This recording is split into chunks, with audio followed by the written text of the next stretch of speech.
Kirkwood Avenue and its various establishments and buildings have an interesting and long history. Kirkwood Avenue itself was named after the astronomer and mathematician Daniel Kirkwood, along with the Kirkwood Observatory on IU campus. Throughout my whole life, I've gone on Kirkwood so much and had so many different experiences, but I never realized how interesting the history of Kirkwood is. There are a few places that I always notice when I walk along Kirkwood, and the history surrounding them is far more interesting than I would have expected. I like to start walking at the Sample Gates and end at the courthouse. I remember going to People's Park to listen to music and eat lunch all the time when I was growing up. People's Park is a public park on Kirkwood and Dunn Street created in 1976, and the land was donated from a previous business owner. The previous business was a black market, not the illegal kind, but a market for black people. Back when it was created, segregation was sadly still going on. The market was a place for the citizens of Bloomington to get all of the supplies that they needed without being turned away. The market burned down after a few KKK members threw Molotov cocktails through the windows. The owners moved away because of the harassment and eventually donated the empty lot to the city. Every year, I was so excited when they started the summer reading program at the Monroe County Public Library. The library continues the nearly 200-year history of public libraries in Bloomington.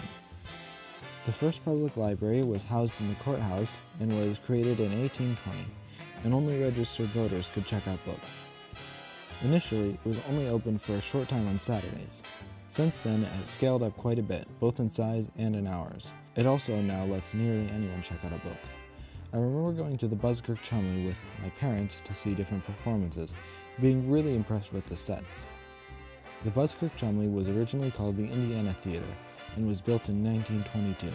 The Indiana Theater's first owner was Harry Vonderschmidt, who also built the theater.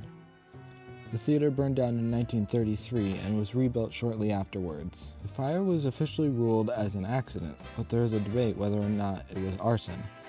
The theater stayed in the family until 1975, when it was sold to Kersot's Theaters.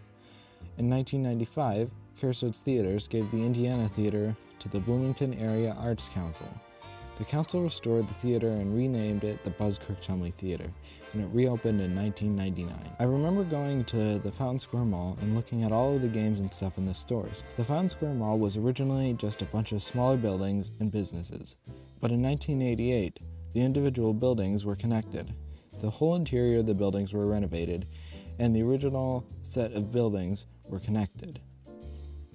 The original buildings were built in 1895, and the renovations kept all of the original phases of the buildings while improving the interiors. Whenever we would walk around town, we would always at least pass through the square. And I remember always thinking the courthouse was so cool and so big. The courthouse in Courthouse Square was built in 1826. There were some additions and changes made throughout the 1800s and renovations in the early 2000s. The first courthouse in Bloomington was 2 log cabins, and construction for a permanent courthouse was started in 1819. There are many more important historical and cultural places on Kirkwood Avenue, but this was just a quick look at a few of them. I hope you have found this audio tour interesting and informative. Thank you for listening.